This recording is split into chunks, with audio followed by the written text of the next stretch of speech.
Assalamualaikum warahmatullahi wabarakatuh. Alhamdulillahilladzi syarraha bidzal tauhid sudural mu'minin wa asyhadu an la ilaha illallah wahdahu la syarika lahu al-malikul haqqul mubin.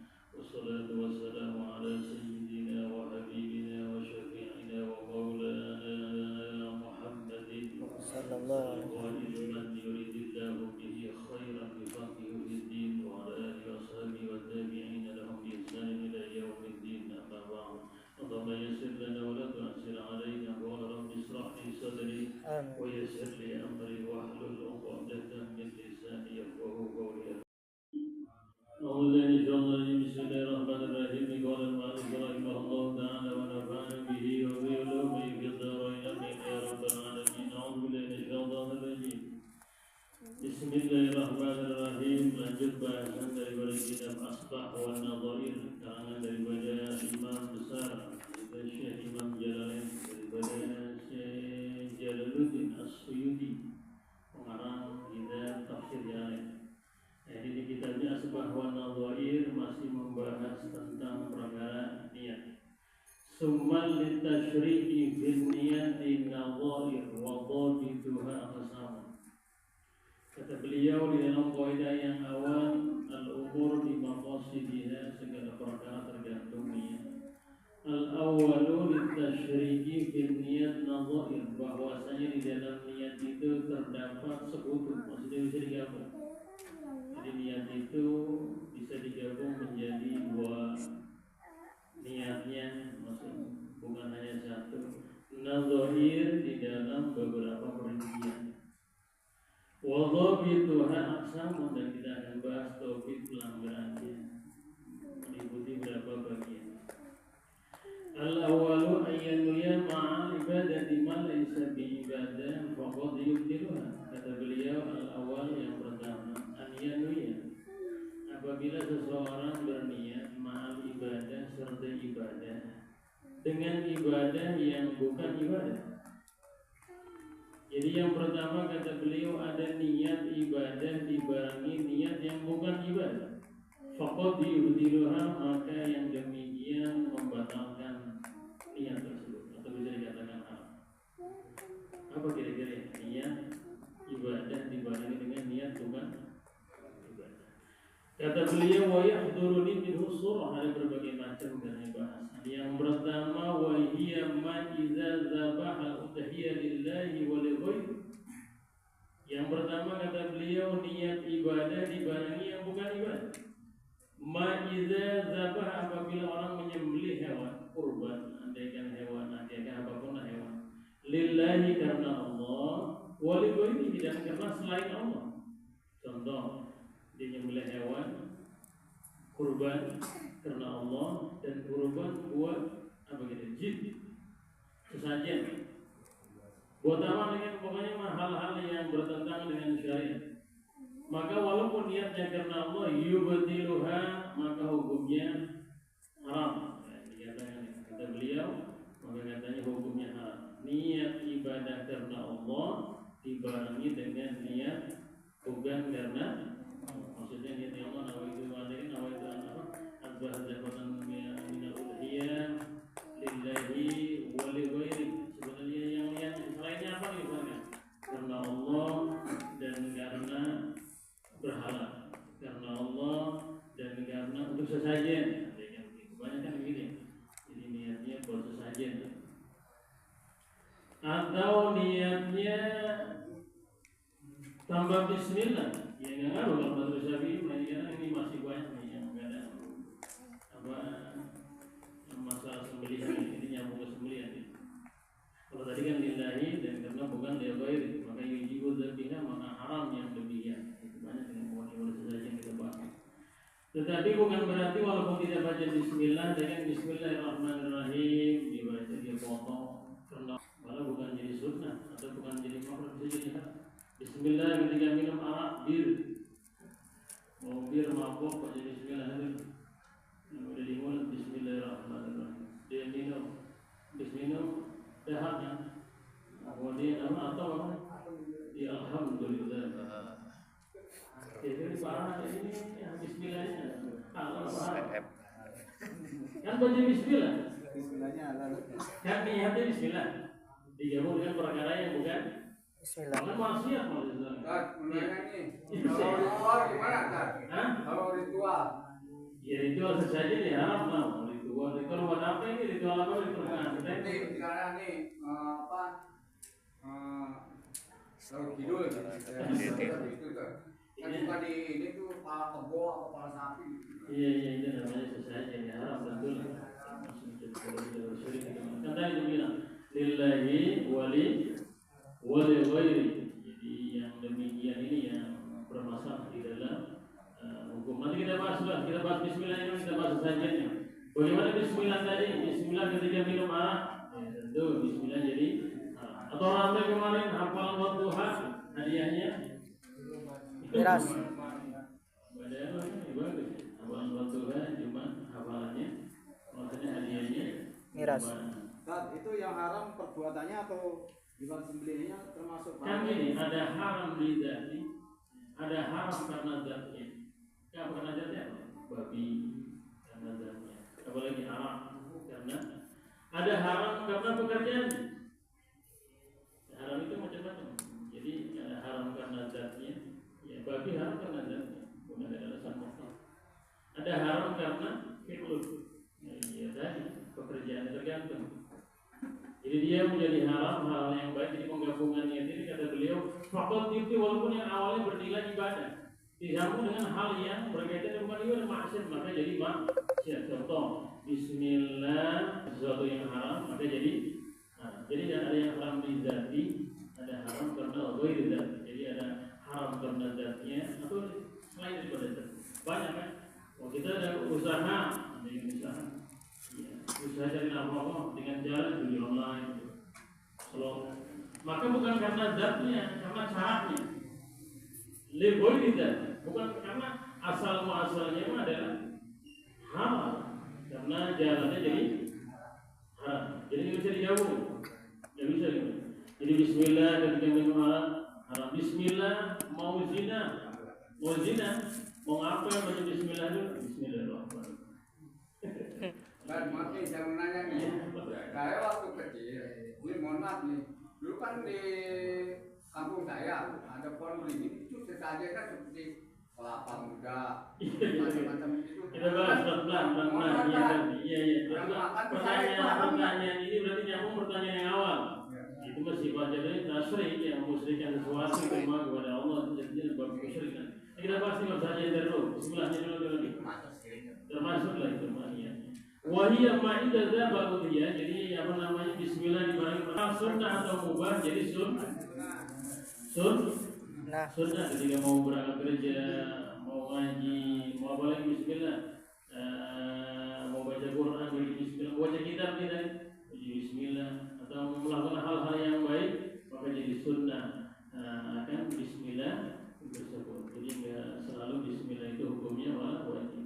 Tapi kalau dalam bismillah nyembelih misalkan kan sunnah, nyembelih hewan termasuk sunnah. Cuma banyak orang yang kadang nggak percaya. Karena kenapa dia nggak percaya? Karena ayatnya jelas haram. Ini ayatnya. Jadi kalau kita bilang sunnah masih dibantah. Bisa dibuka. Wala ta'kulu dan janganlah kalian memakan mimma sembelihan yang tidak disebut nama Allah. Wa innahu lafisqun. Yang tersebut perbuatan fasik dan diharamkan. Kira-kira berarti bismillah ketika nyembelih wajib apa sunnah? Wajib. Pasti bilangnya Wajib. nah, ini belum lari ke madhab nih. Belum lari kan? Baru cuma teksnya doang baru. Padahal ada ayat berikutnya yang ayat 145 kata Imam Syafi'i. Ntar dulu disinting sana Imam Syafi'i katanya bodoh enggak. Kata Imam Syafi'i ayat 145 Qul la ajidu fima uhiya ilayya muharraman ala ta'mi yatma'u illa an yakuna maitan. Kata Allah, Qul katakan Muhammad la ajidu, aku tidak mendapatkan sesuatu yang diwahyukan oleh Allah kepada yang diharamkan terkecuali maitatan bangkai, wadaman masfuhan darah yang mengalir, aulah mahinzir dagingnya babi, fa'inna rizun najis, ofiskun dan disembelih nih. Imam Syafi'i ini bikin dalilnya. Kenapa dibilang gak wajib? Karena ayat yang pertama soal dimaksud dengan ayat yang kedua. Au fiskun uhilla li ghairillah, sembelihan yang disebut selain nama Allah. Ya iya. Jadi ketika Imam Syafi'i dulu tahan, nyala-nyalain aja. Ayat pertama seolah-olah dimansuh dengan ayat 145. Uhilla li ghairil bi. Ini pandangan madzhab botak madzhab Syafi'i. Maka Imam Syafi'i pandangan ini menjadi kuat. Ayat kedua, ayat 145, ayat 121 lengkap, hampir 24 ayat setelah ayat ini. Kata beliau, Bismillah ini menafsiri ayat sebelumnya yang dikatakan kata Allah apa? Wala ta'kul mimma lam yuzkar Allah, janganlah kalian makan sembelihan yang tidak disebut ismullah ditakwil, yang tidak disebut nama selain Allah. Itu tafsir yang benar. Yang tidak disebut nama selain Allah, menafsiri ayat setelahnya 145. Terus dibarengi dengan hadis ahad. Apa kata Rasulullah? Zabihatul muslim halalun dzat Rasulullah ya Allah yadzkur. Kata Rasulullah, sembelihan orang muslim halal baik menyebut nama Allah maupun tidak menyebut nama. Lihat Masya Allah, Imam Syafi'i hebat banget. Gak kayak kita baca terjemah langsung menghukum. Wah ini ayatnya enggak digabung. Tetapi ini masalah khilafiyah, ternyata memang ada perbedaan pendapat. Imam Syafi'i pakai ta'wil, 3 mazhab gurunya tidak pakai ta'wil. Jadi 3 mazhab mengatakan sembelihan tanpa bismillah hukumnya haram. Karena bismillah ketika menyembelih hukumnya wajib. Kata mazhab Syafi'i hukumnya sunnah. Itu cara hukum begitu. Jadi jangan copot ayat 1 langsung jadi hukum, nanti dulu. Bagaimana imam mazhabnya nih mengatakan? Mazhab kita bisa kuat, kata Syafi'i. Benar ayatnya, ini mengharamkan, tapi lihat ayat berikutnya. Lihat apa namanya pandangan Rasulullah dalam hadisnya. Nah, ini saling ba'tifas ba'dha ba'dha, menafsiri antara satu dengan yang lain dari Imam Syafi'i. Jadi kita bukan berarti ini bisa gini ini katanya sunnah yang wajib. Nah, itu ya. Ini tergantung. Anda mazhabnya siapa? Di Indonesia mazhab Syafi'i yang dikaji kitab Syafi'i. Tafsirnya tafsir Syafi'i, tafsir Jalalain siapa yang ngajar? Ini tafsir Jalalain yang ngarang ini ya sebawan Andoi. Bila Suyuti mahali Imam Syafi'i. Terkecuali As-Sawi ya. Sawi yang ngarang mazhab Malik. As-Sawi ya yang 4 jilid tafsir. Nah sekarang mana yang benar? Dia mazhabnya apa kita sekarang? Sekarang kita mazhabnya Syafi'i mengatakan wajib, ya lucu benar. Kalau berarti nggak berpatokan kepada Imam Syafi'i. Asal Qurannya begitu benar kata Imam Syafi'i. Qurannya benar. Cuma kata Imam Syafi'i ayat yang 121 dimansuh dengan ayat berikutnya. Dimansuh disalin, tafsir dengan ayat berikutnya. Jadi janganlah kalian makan sembelihan yang bukan tidak disebut, melainkan yang tidak disebut nama selain Allah. Itu ditambah itu. Menafsiri ayat berikutnya. Tapi kalau baca terjemah tentu kita bakal disalahkan. Tetapi apa namanya jangan fanatik pula ternyata dan tidak akan percikan ini yang di jalan repot. Baca Bismillah kan? Padahal orang isi repot. Di pasar mau belanja ayam diberi Bismillah kan ya? Karena hukumnya wajib. Coba mazhab Syafi'i mah, mau kata Rasul, pokoknya selagi yang mayoritasnya Islam, negaranya negara Islam, mayoritasnya Islam, maka sembelihan pasar walaupun kita nggak lihat halal atau thayyiban katsira. Imam, coba yang wajib, repot. Kita di pasar belanja, takutnya enggak. Bukan kalau Imam Syafi'i kita repotnya kalau kita berkunjung di negara non-Muslim. Di Amerika berkunjung nih, kita mau makan repot itu. Karena Imam Syafi'i kalau mayoritas non Muslim, maka ini ada halal karena mayoritas ya tadi. Lah iya, kan yang otomatis yang dibeli orang. So, di Indonesia berapa persen? Berapa persen Indonesia? Hampir 80 kali. Karena mayoritas, coba kita ke Amerika yang non Muslim, apa sih kan? Muslim. Jadi kalau memakai hukum yang wajib, memang kita agak direpotkan. Repot. Makan nasi padang ada ayamnya repot. Ini disembelih pakai bismillah apa enggak? Kira-kira begitu. Makan di kampung Bali berikan ini disembelihnya pakai bismillah enggak? Repot. Coba ke pandangan mazhab Syafi'i dan selagi mayoritasnya orang Islam, maka hukumnya halal. Enggak perlu ragu-ragu. Karena kenapa kata beliau? Apa Imam Syafi'i bodoh dalam menafsir Al-Quran? Enggak. Justru pintar. Ibasur ba'dha ayat berikutnya diterjemahkan menjadi pelengkap daripada ayat sebelumnya. Walaupun tidak dipungkiri pandangan gurunya 3 mazhab yang eksis tadi mengatakan haram. Jadi yang termasuk kalau dari hitung dari 4 mazhab, Syafi'i termasuk pendapatnya paling lemah karena dukungannya nggak ada. Yang dukung nggak ada, cuma 3 mazhab mengatakan wajib. Karena nggak pakai takwil ayatnya.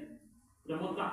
Wala taqulu mimma lam yuzkar Allah alaihi wa inna bisu. Cuma lucunya kalau orang di Indonesia mazhabnya Syafi'i mengajarkan kalau dikatakan salatnya apa Syafi'i, wudunya apa Syafi'i, nikahnya apa Syafi'i, zakatnya apa Syafi'i, dia bilang sembelihan wajib. Lucu.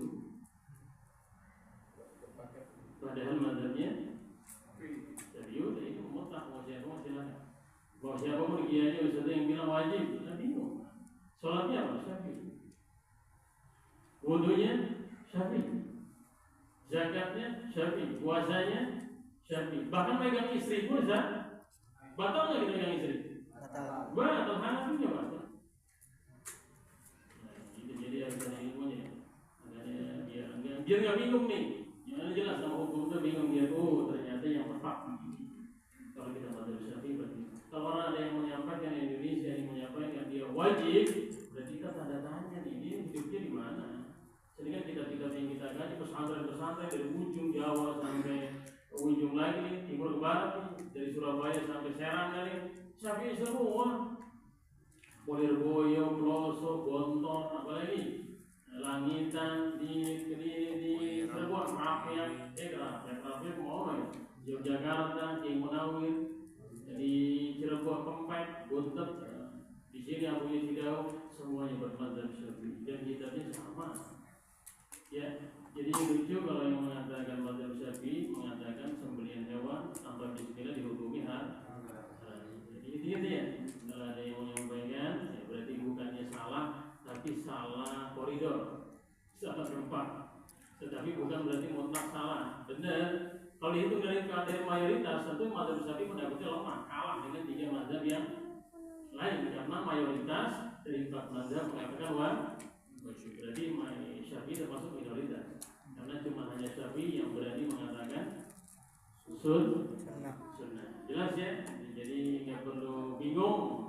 Ada kiai itu sering menyampaikan wajib. Ya kita nggak tahu ilmunya. Berarti orang bukan mazhab Syafi'i. Gitu ya apa aja. Berarti keterangan di luar mazhab Syafi'i. Meyakinkan atau memutlakan teks wala taqul mimman lam yuzkar ismallah alaihi wa inna la fisq. Pasti anak sekarang ini sekarang. Ini maksudnya anak-anak kita nih yang muda-muda. Kalau pengen kita rame, muridnya banyak, udah Quran hadis aja dikembangkan. Quran diomongin, dalilnya hadisnya diomongin tanpa mazhab rame udah. Nanti mereka bilang mana dalil hadis dan Qurannya? Nyalain kita tuh gampang. Mana hadis Qurannya? Mana hadisnya? Mana Qurannya? Mana hadisnya? Kalau nggak ada, kita kembalikan kepada Quran dan hadis. Jargonnya hebat banget. Seolah-olah Imam Syafi'i orang padahal ini bersandar kepada orang yang ahli di bidang dan nisbatnya ilmunya masih fresh. Imam Rasulullah, sahabat Nabi, ya Nabi Rasulullah, sahabat Abu Bakar, Umar, Sayyidina Ali, itu lagi Sayyidina Utsman, sahabat 10, Anas bin Malik. Anas bin Malik punya murid Imam Hanafi, Hanafi punya murid Imam Malik, Malik punya murid Syafi'i. Guru yang paling hebat, terpercaya. Jadi keliru kalau kita percaya sama orang-orang sekarang gitu ya. Kalau ngaji nggak pakai sumber gitu. Jadi akhirnya Qurannya salah, di Qurannya ada 121, benar. Kalau kita ngomong di Qurannya ada benar, nggak salah ya, nggak salah. Tetapi kalau telah ada si mazhab ini butuh pemahaman yang lebih dalam menurut pandangan daripada mazhabul arba'ah. Itu tadi. Kemudian kembali ke bab sesajen. Nah ini sajen.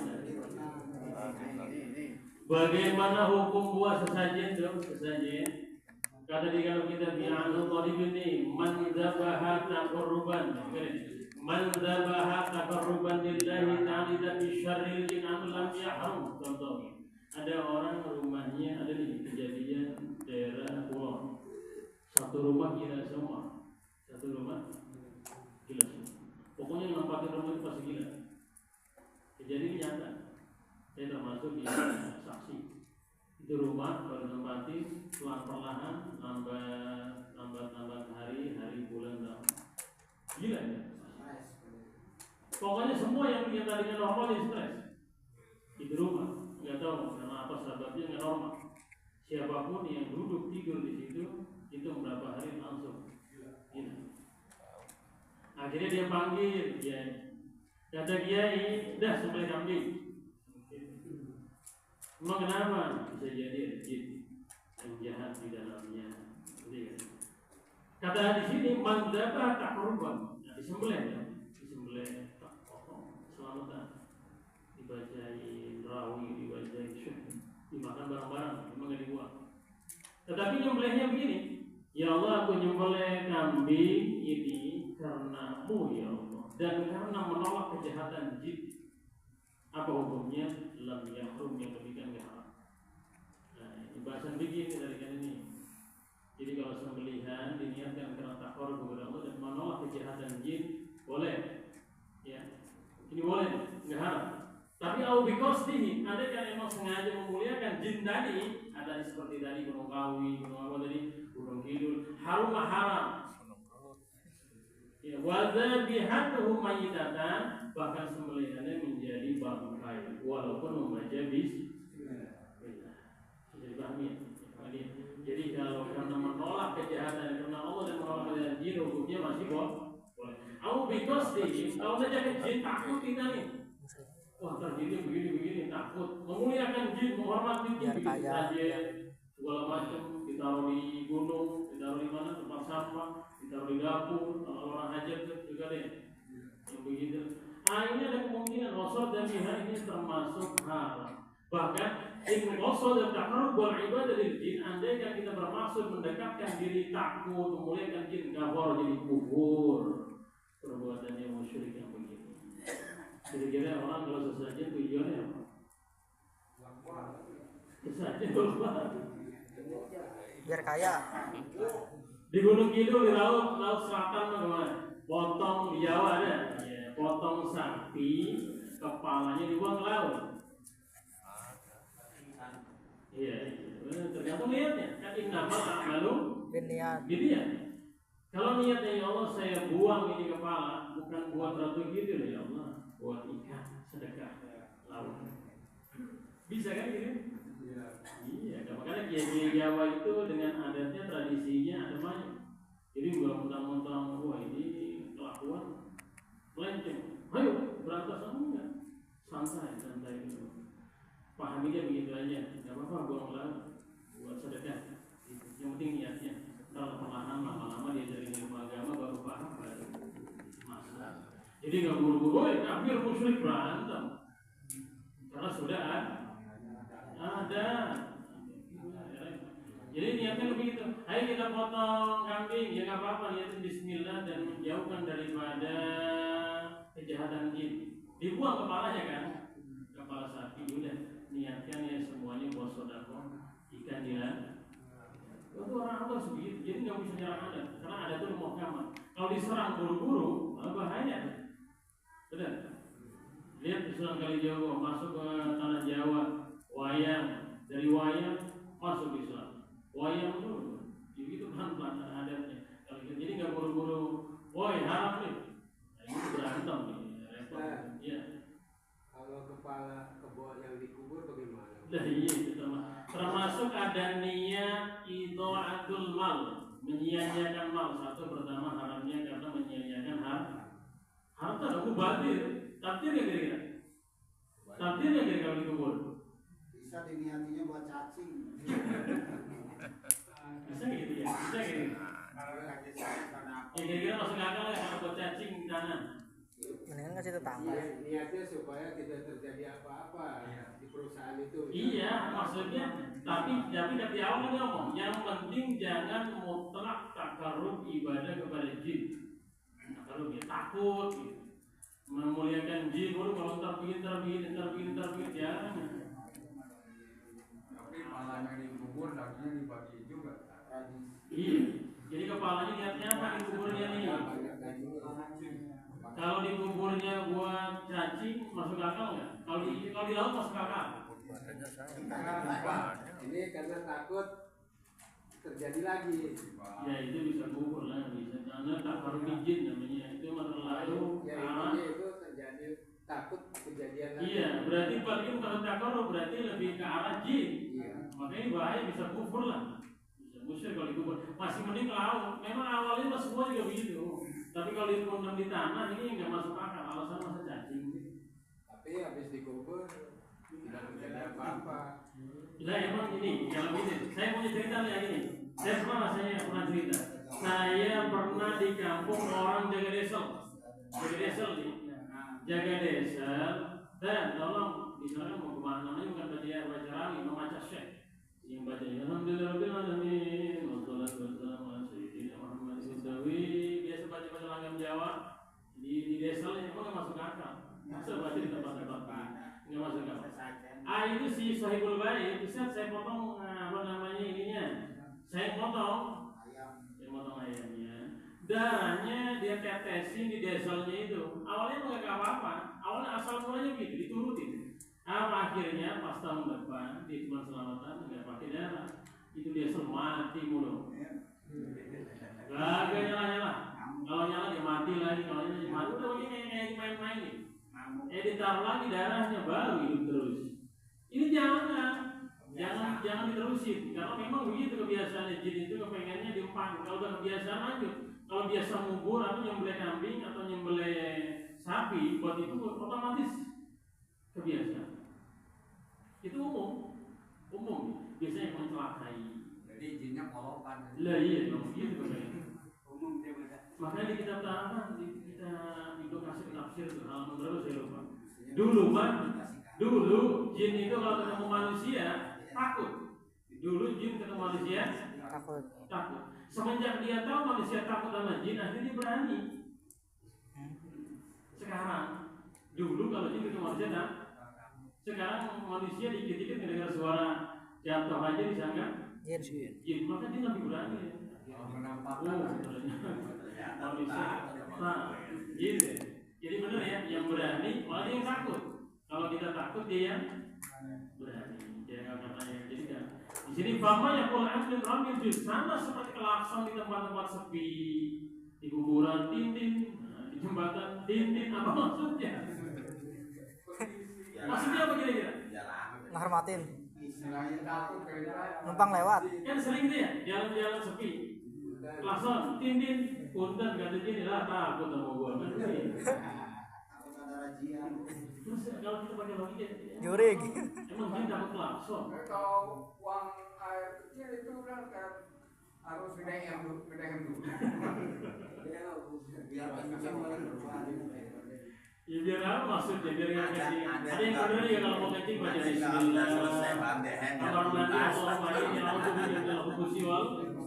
Emang hukumnya kan ya kalau nggak ada maksud mah tintin doang nggak masalah. Tapi kalau mau memuliakan jin, ini yang jadi masalah. Minggir maksudnya. Mana ada jadi tabrak? Tanda permisi. Jadi seolah-olah memuliakan jin, ya jangan usah perlu di klakson lah. Masa dia nggak tahu ada motor lewat, repot. Lah kalau kita lewat dia lewat ketabrak, mau marah? Kan begitu. Pada malah sendiri. Tadi cuma nggak kelihatan kan? Misalnya saya ini mau buang air kecil di pohon, kita aja nggak tahu. Kan Rasulullah mengajarkannya apa? Jangan buang air kecil di bolongan-bolongan semua. Jangan buang air kecil di apa? Di kali-kalian berjalan airnya yang bergenang-genang tuh, bergenang. Pokoknya sembarang. Kalau andaikan kencing, bacalah Bismillah, A'udzubillah, Allahumma inni a'udzubika minal khubuthi. Ini caranya bukan dengan klakson, bukan. Justru menyingkirkan jin itu bukan dengan klakson, bacalah ayatul kursi, baca Qul birabbin nas, malikin gini, bukan klakson enggak ada mempan. Waduh, katanya ada manusia nih klakson ini nggak beres, jadi nggak perlu klakson.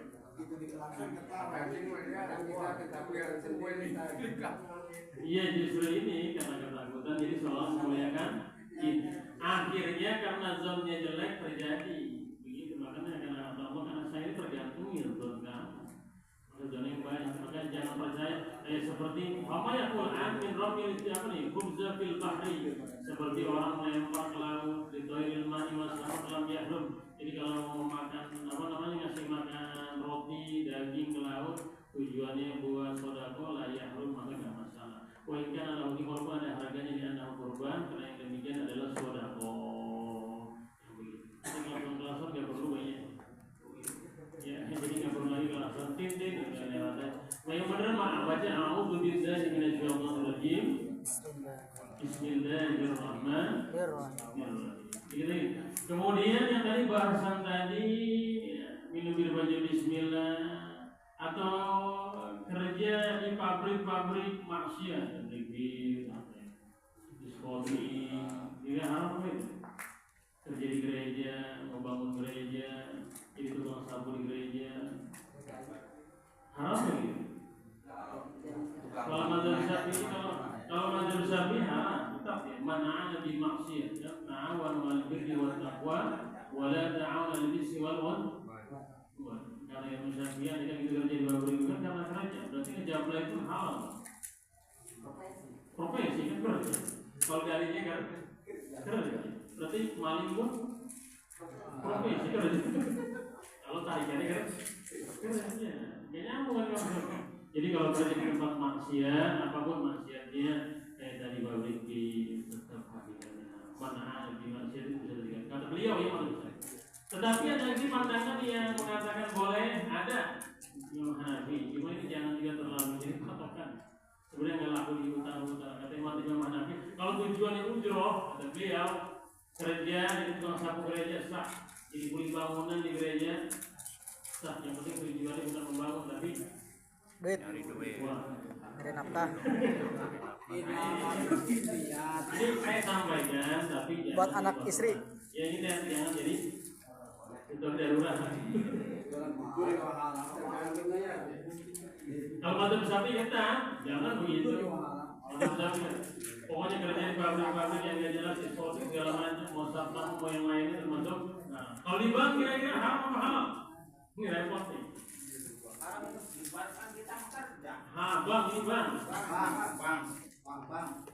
Bang ini bang ini khilaf panjang sampai sekarang nggak tuntas, majelis ulama nggak tuntas.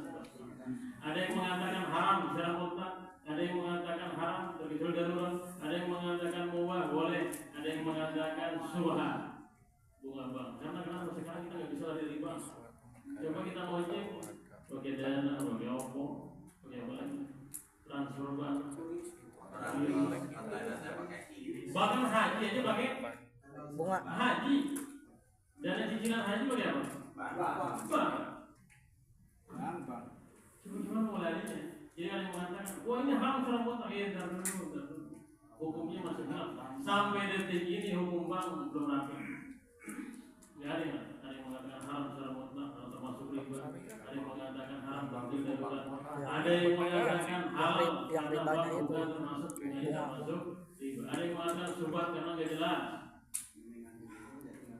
Jadi kesimpulannya bagaimana? Ya jangan buru-buru mengharamkan orang kerja di bank.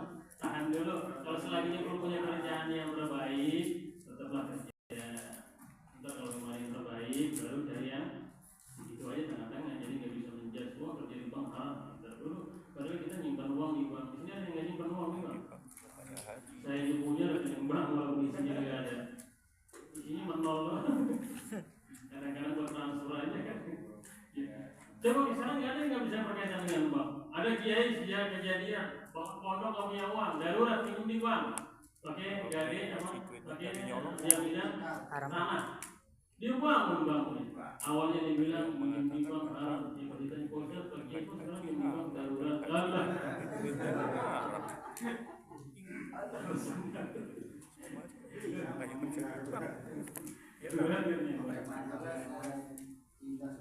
Jadi ada masih panjang. Ini masih banyak ya. Nanti kita bahas tentang waktu untuk Allah Bismillah. Al-Fatihah. Bismillahirrahmanirrahim. Alhamdulillahirabbil alamin. Iyyaka na'budu wa iyyaka nasta'in.